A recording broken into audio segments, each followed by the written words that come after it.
So in this video, we're going to go over some of the things that could be easily fixed that are going to be the reason why I might not be able to live a full life. So I'm 31.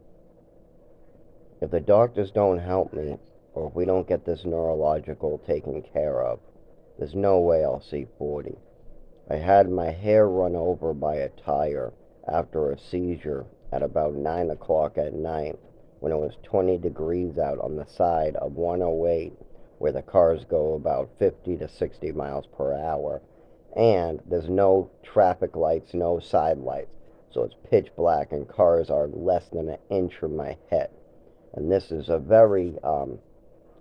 could be a very common occurrence. Me walking at night on the side of 108 home from work is a common occurrence because the buses stop running at 8. The taxis don't want to run on Sundays or holidays. And my bosses want to schedule me on times where there's no transportation and then tell me if I don't show up, I'm fired. So I get put in these situations where I either lose my job or risk my life for minimum wage. And I have to pay my rent or I'll be literally going through this every day, because when I was living in the woods homeless, going from shelter to shelter, wooded area to wooded area, I was having seizures on a regular basis. I was shaking, I was in extreme pain, muscle spasms every single night from about, I would say, October all the way to the 4th month of the year. I was seizing and shaking all the time. In the streets, in the road, they were finding me on the ground, they were finding me on the river walk, they were finding me on the sidewalk, they were finding me unconscious, all scratched up on the ground, everywhere. And I don't want that to happen again. All I have to do is stay away from flashing lights, loud noises, and cold.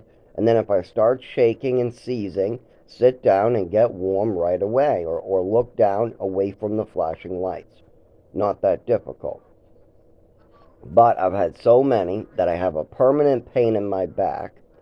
I have my legs not working properly. They don't move where I want them. That's been happening for 25 years, but it's worse now than ever. That was happening when I was 8 years old, where my legs wouldn't move where I told them. It was happening at 9, happening at 10, 11, 12, 13, all the way up. But now it's worse than ever. Every seizure, it gets worse than ever. My brain doesn't function as it used to after all these hundreds of hits to the head.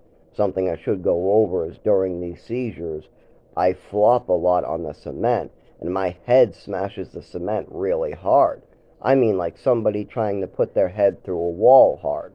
Like, if you ever seen somebody try to put their head through a wooden board, like break it in half?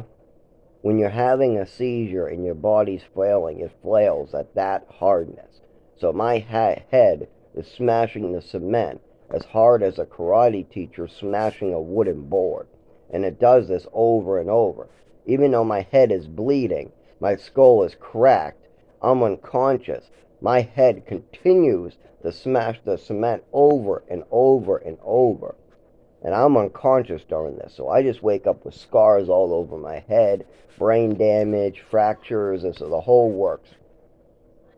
And so, of course, I got scars all over my head, face, and my brain is not the same it used to be. And more of these would not be good for me. So I've been doing everything in my power since I knew what this was at about the age of 24. Before that, at the age of 19, I had suspicions, but I had to deal with my crazy mother issues at that time. Before that, we had to move from state to state to state to state, from doctor to doctor to doctor to doctor, and my mother was telling me stuff that was confusing me. Like, this was an allergy attack. Oh no, everything's fine. Oh no, you need all these medicines for life. No, just take a couple of these pills from my magical pill bottles in my closet. Oh no, I know you're not prescribed, but it's okay. I mean, just crazy all. I mean, at some points I was on like 14 medicines, but most of the time it was about 6, 7. Most of the time I was on like 5, 6 meds at night and 3, 4 in the morning. That was the average. belt like that. I think sometimes it was 2 to 4 in the morning. 2 was the least, 4 was the most. And then at night, it was anywhere from like 4 to 7 meds. And that was every single day. And my mother liked to tweak them too. She used to bring me to the doctor and tell the doctor what was going on. And if the doctor said something she didn't like I think your son does not have schizophrenia, she would have a hissy fit, lose it, start screaming, and bring me out of there and bring me to another doctor. Same thing with the teachers. When the teachers wrote a note that said I was doing a wonderful job in class, my mother turned it around in her head to be some nonsense. So I went to school the next day. The teachers pulled me aside and said, "Is your mother crazy or something? What's going on at home?" I said, "What do you mean?" I said, "What do you mean is my mother crazy? I don't know what you mean, teacher and assistant and teacher." They said, "See this note?" And they showed me the note that where my mother just rants and rants crazy about, "Oh, that note yesterday. I don't know what the fuck you're talking about. What are you?" Stuff like that. Just a crazy, angry rant on paper. And so they showed me the note from the night before, the day before, and it says Zach did a wonderful job. He helped another student out, blah blah. And if you twist a couple of the words around and you change a couple of the words, it can be misunderstood in a way. But there was no way to misunderstood that letter was bad in any way. But my mother had a mental illness where she had to turn bad things into, turn good things into bad things. And so she just went nuts with it, and the teachers couldn't understand. So I eventually told my teachers, my mother is a little bit crazy. I'm sorry, but yes, she thinks that you wrote a bad note yesterday. I said, she goes, "Oh no, you did wonderful yesterday. You helped a student that you didn't have to." They go, "We were trying to give you praise and let your mother know you did a wonderful job." I said, "Yes, but if you try to let my mother know that I did a wonderful job, then she's going to call back screaming, acting like it's something different." It's a very common occurrence in my household. They said, "Oh, you poor kid.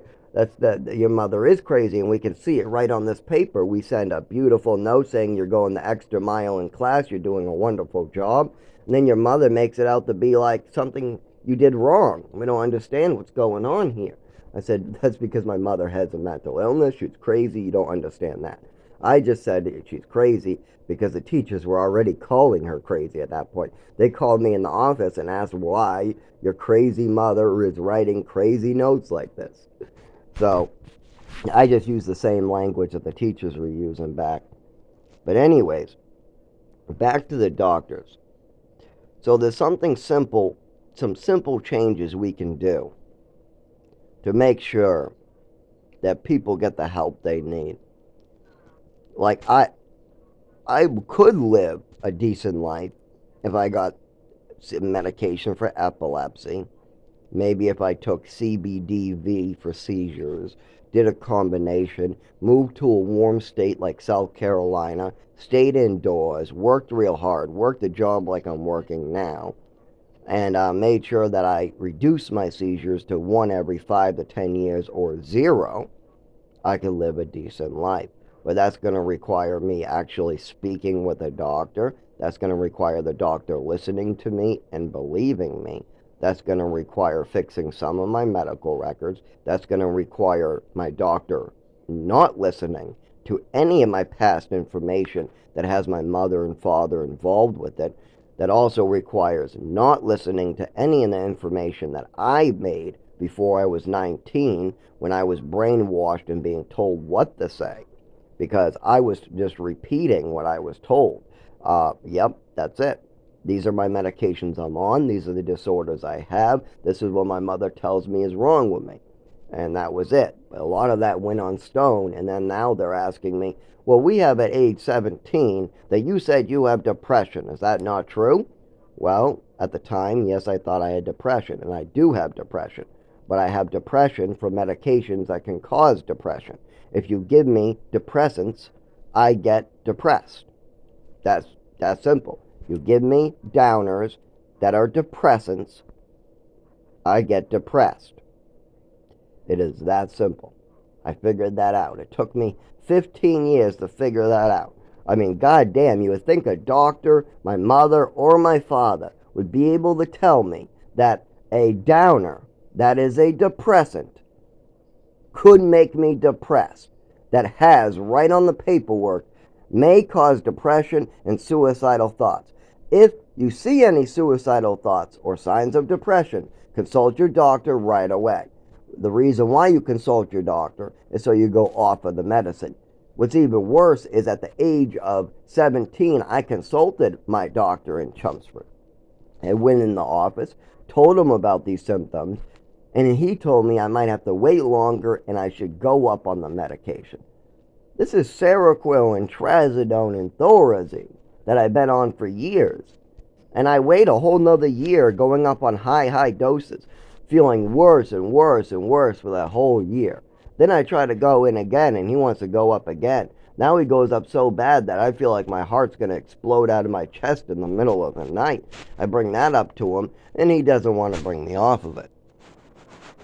Now what can help is that these doctors, for one, are getting paid upon the insurance companies and the pharmaceutical companies. So in some countries, the doctors are paid based upon how they do by the patient. The patients fill out a survey at the end of the visit or the end of the treatment, and then that survey depends on how much the doctor's getting paid. So if 100 patients say you're a great doctor, you get paid a great salary. If 100 patients say you're a shitty doctor, then you get a shitty salary. If half say you're shitty and half say you're good, then you get a decent salary. And that's how it works in some other countries. We could bring that in this country, and then doctors would be more inspired to do their job and help people in a way that benefits everybody. Also, we could stop outsourcing the phone lines. They've been putting in telephone systems where people have to play telephone to get a message. So if I want to leave a message like, I need to go down on my dose of medication, let's say I got to leave that message with my doctor. I first have to call a central line. I get a robot. I have to play for 5 minutes with the robot, transferring from line to line to line, pressing 1, then on the next line pressing 3, then on the next line pressing 4, then on the next line pressing 1 again, and then I'm through.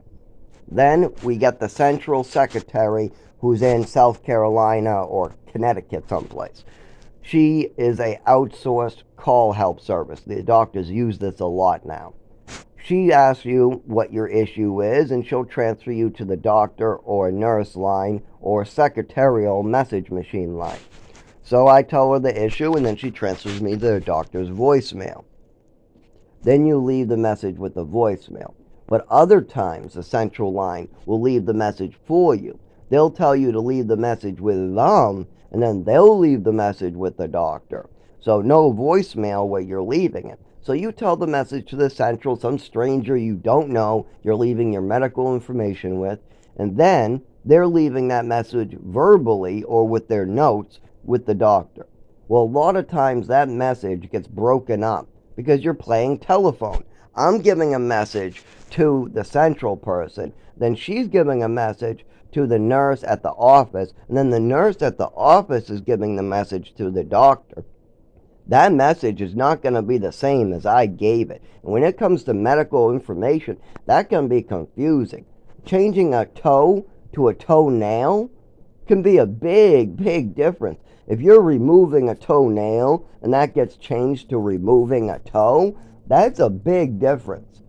Removing a toenail is very big difference than removing a toe. So, yeah. Changing one word or changing a phrase when it comes to your medical medicine is not a good idea. It is not a good idea to have patients, doctors, nurses, and secretaries playing telephone with their important medical information. And that's what's going on now. The pharmacies, the doctors, the emergencies rooms, the insurance companies, and the patients are now playing telephone. All the medical records they need, all the questions they're asking. They're not having the person who needs the information asking it. Then you give the information, and then it has to go through 4 people before it gets to the person who needs it. If the doctor needs information from the patient, He should just go straight to the patient and get it. If the patient needs to give information to the doctor, they should just leave it on their voicemail. That's the way it's been. You leave it with the secretary and then it gets to the doctor if it's simple.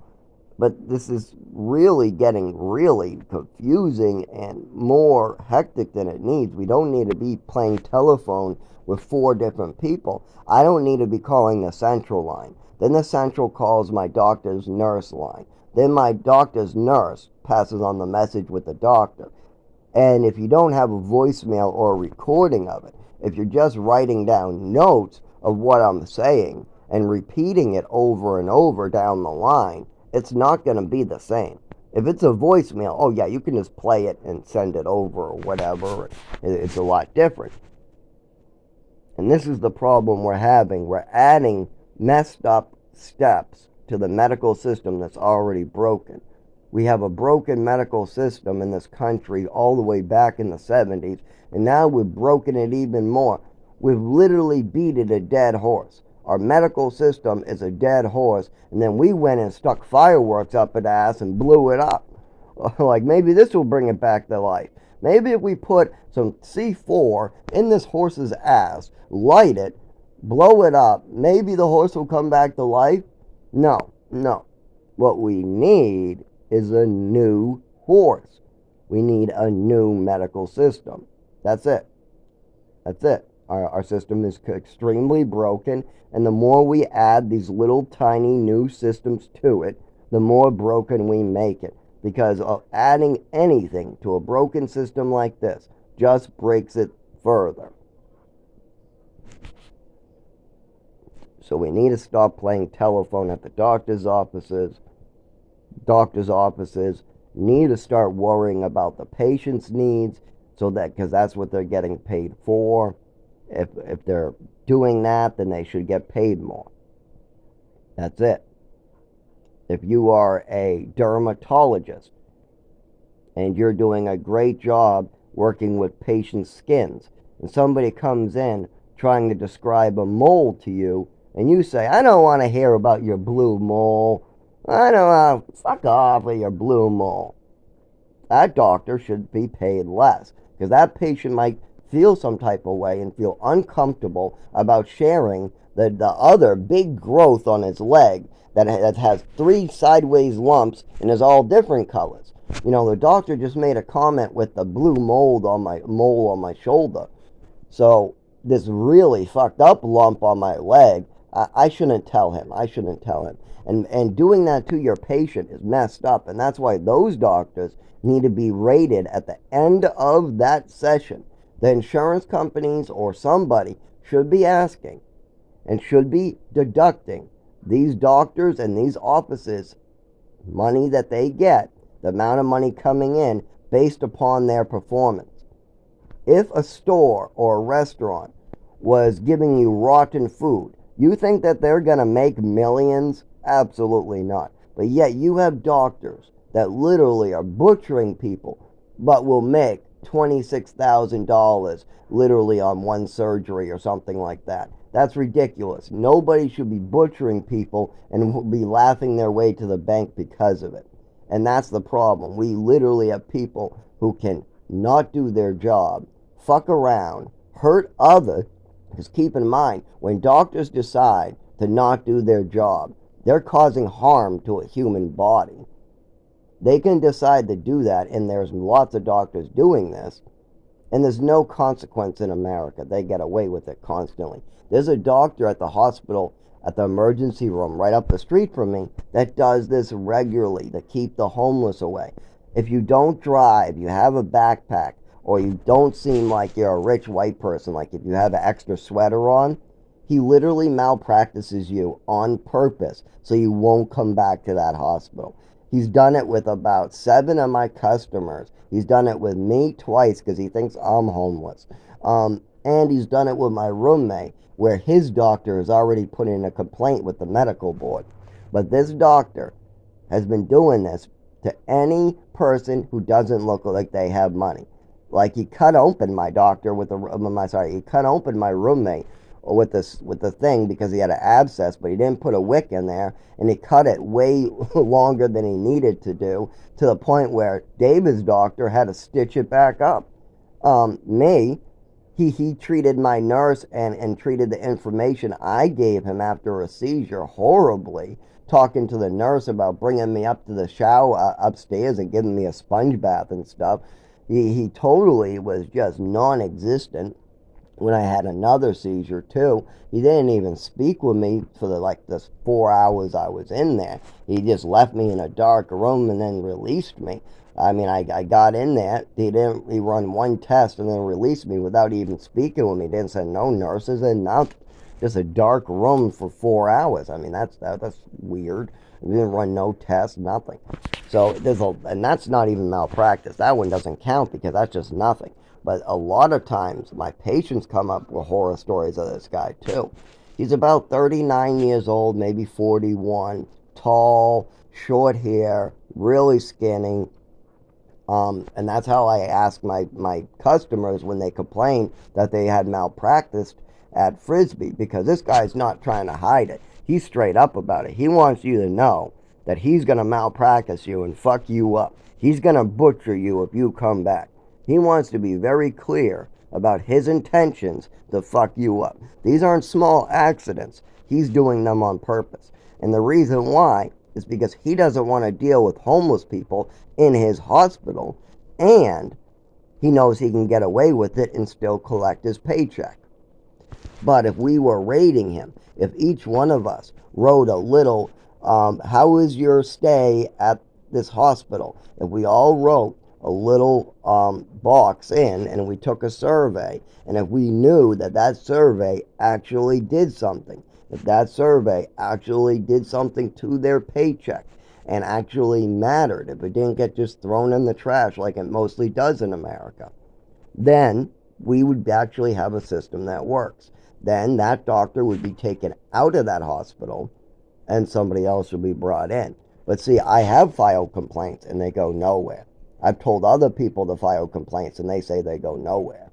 And the problem is they do. Most complaints and things you file in America for those type of paper complaints go nowhere. You'll still see the doctor 2 years later and he'll get a raise. He'll be making more money than ever. Meanwhile, you're making the same amount of money and inflation has gone up 4 times and your rent has gone up 6 times. Anyways, those are some ideas.